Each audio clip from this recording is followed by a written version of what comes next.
Assalamualaikum warahmatullahi wabarakatuh. Perkenalkan, nama saya Mawar Sidik, NPM 2206055252. Di sini saya akan menjelaskan evaluasi tugas besar sebagai UAS di sistem konversi energi. Evaluasi tugas besar dengan 33 kriteria yang diberikan oleh PADAI. Eh,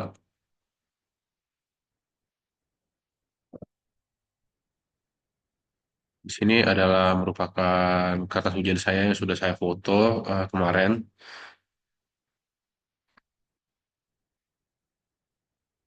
Baik, inilah yang saya buat kemarin ya. Eh, karena mungkin tulisan di sini tidak jelas, saya membuat tulisan ulang lagi dan menambahkan sedikit beberapa yang akan saya tambahkan di sini. Pertama yaitu DAI-5. DAI-5 merupakan singkatan dari Deep Awareness of I, Attention, Initial Thinking about the Problem, Idealization, dan Instruction Set. DAI-5 adalah kerangka pemecahan masalah berbasis kesadaran yang terstruktur di sekitar 5 inti berikut. Nah, yang pertama itu adalah Deep Awareness of I yang tadi saya sebutkan. Ini adalah langkah dasar yang melibatkan penglihatan yang terus-menerus terhadap Sang Maha Esa, Sang Pencipta. Langkah ini menekankan kesadaran individu terhadap jiwa atau diri dan kesadaran diri yang sejalan dengan tujuan akhir yaitu mengenal dan mengakui Tuhan. Ini adalah keadaan nafs yang berfungsi sebagai lapisan inti. Intention. Kesadaran ini adalah keputusan atau tujuan sadar yang mendorong proses. Ia berasal dari hati yang bertindak sebagai penghubung untuk memahami kehendak Sang Pencipta. Intention atau niat memastikan bahwa setiap langkah pemecahan masalah disesuaikan dengan kehendak Sang Pencipta. Initial thinking about the problem, maka ini melibatkan analisis dan pemahaman yang mendalam terhadap masalah, termasuk pemahaman terhadap sifat dan penyebab utamanya. Yang selanjutnya, idealization. Dalam langkah ini, asumsi dibuat untuk menyederhanakan dan memodelkan masalah sambil memastikan bahwa asumsi-asumsi tersebut dapat diandalkan, realistis, dan selaras dengan prinsip utama yang ditetapkan dalam niat. Instruction set ini mencakup prosedur langkah dan mode iteratif untuk menerapkan solusi dengan niat sadar yang terus-menerus membimbing tindakan melalui setiap tahap kerangka kerja.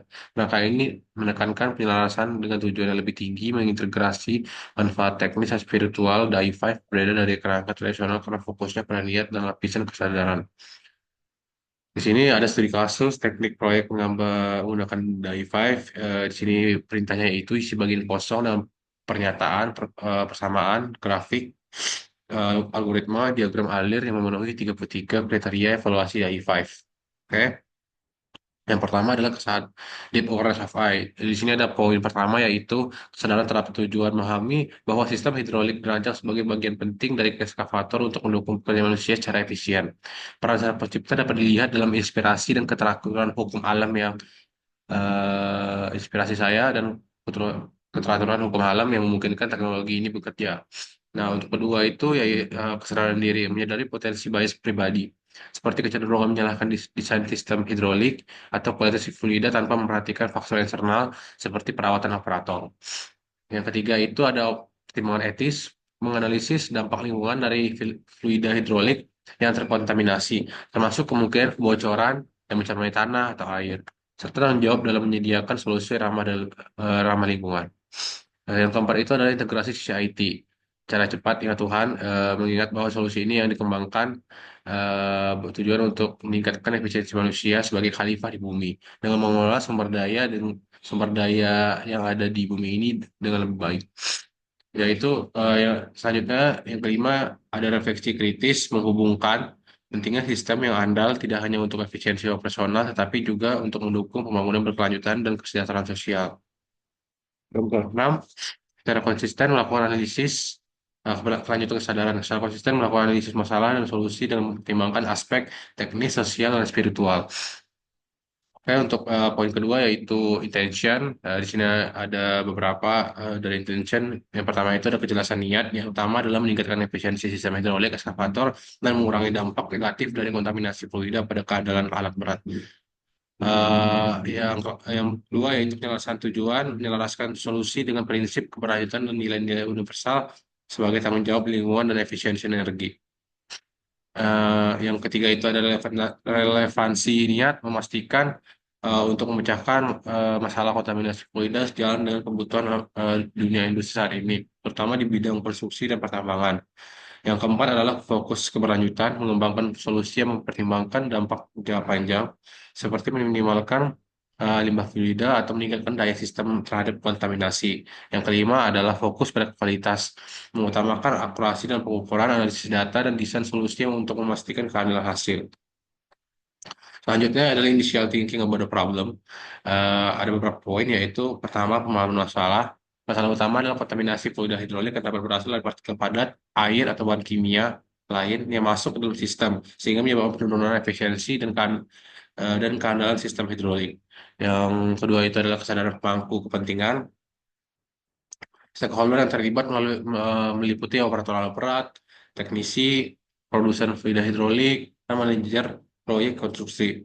Perspektif mereka harus dipertimbangkan untuk memahami kebutuhan dan kendala masing-masing pihak.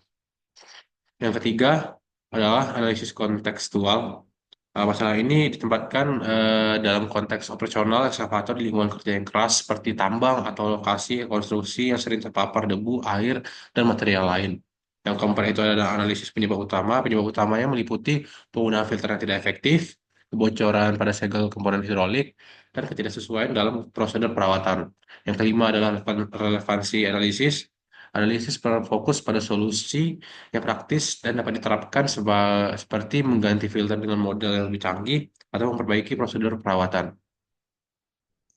Yang selanjutnya adalah eh, penggunaan data dan bukti. Data yang digunakan mencakup analisis laboratorium, kualitas fluida, catatan keandalan sistem hidrolik dalam berbagai kondisi kerja, studi kasus dari industri terkait. Selanjutnya ada idealization. Ada beberapa poin yaitu yang pertama kejelasan asumsi. Asumsi mencakup kontaminasi adalah faktor utama penurunan efisiensi. Yang kedua adalah sistem filtrasi yang ada tidak cukup efektif untuk kondisi kerja tertentu. Untuk poin kedua yaitu kreativitas dan inovasi. Mengusulkan sistem filtrasi baru berbasis teknologi nanopartikel dan mekanisme pembersihan otomatis yang lebih canggih. Yang ketiga adalah realisme fisik, memastikan bahwa solusi yang diusulkan sesuai dengan hukum fisika seperti tekanan hidrolik dan kompatibilitas dengan komponen existing. Yang keempat adalah penyelarasan dengan niat. Solusi harus mendukung niat awal, yaitu efisiensi sistem dan keberlanjutan. Yang kelima adalah skalabilitas dan adaptabilitas. Solusi harus dapat diterapkan pada berbagai jenis ekskavator dengan modifikasi minimal. Yang keenam adalah kesederhanaan dan keanggunan. Solusi ini diupayakan sederhana namun efektif, sehingga mudah diimplementasikan oleh teknisi di lapangan. Eh, yang poinnya terakhir, untuk penilaian terakhir dari IFAF ini, yaitu instruction set. Ada beberapa poin, yaitu pertama, kejelasan langkah. Langkah-langkah mencakup yang pertama mengidentifikasi sumber kontaminasi, yang kedua menganalisis dampak kontaminasi pada komponen, yang ketiga adalah menguji solusi yang diusulkan pada sistem simulasi dan aktual. Untuk poin kedua adalah kelengkapan setiap aspek solusi, termasuk desain, implementasi, dan evaluasi dicakup secara menyeluruh. Yang ketiga, eh, poin ketiga dari instruction itu adalah interpretasi fisik. Semua hasil analisis seperti penurunan tekanan dan efisiensi filtrasi,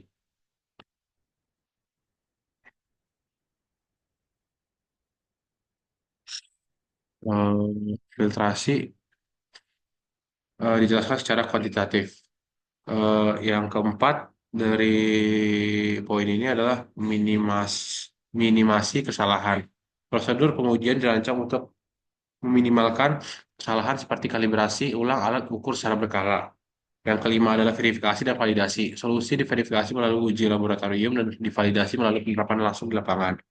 Yang keenam adalah pendekatan iteratif. Jika solusi awal kurang efektif, lakukan iterasi dan menyesuaikan desain dan parameter sistem. Yang ketujuh adalah integrasi keberlanjutan. Mengintegrasikan penggunaan material ramah lingkungan dalam sistem filtrasi. Eh, yang ke yang yang ke-8 adalah ke-8. Yang ke-8 adalah efektivitas komunikasi. Dokumentasi dan instruksi disampaikan secara jelas kepada teknisi dan manajer proyek. Yang ke-9 adalah penyelesaian dengan kerangka DAI5. Semua langkah solusi tetap sesuai dengan kerangka DAI5 yang fokus pada kesadaran niat dan keberlanjutan. Yang terakhir yaitu kualitas dokumentasi. Dokumentasi mencakup laporan rinci, diagram teknis, dan panduan implementasi untuk solusi yang diusulkan. Baik, sekian pemaparan saya dari evaluasi UAS menggunakan 33 kriteria dari 5. Jika ada kesalahan mohon dimaafkan. Saya tutup dengan Assalamualaikum warahmatullahi wabarakatuh.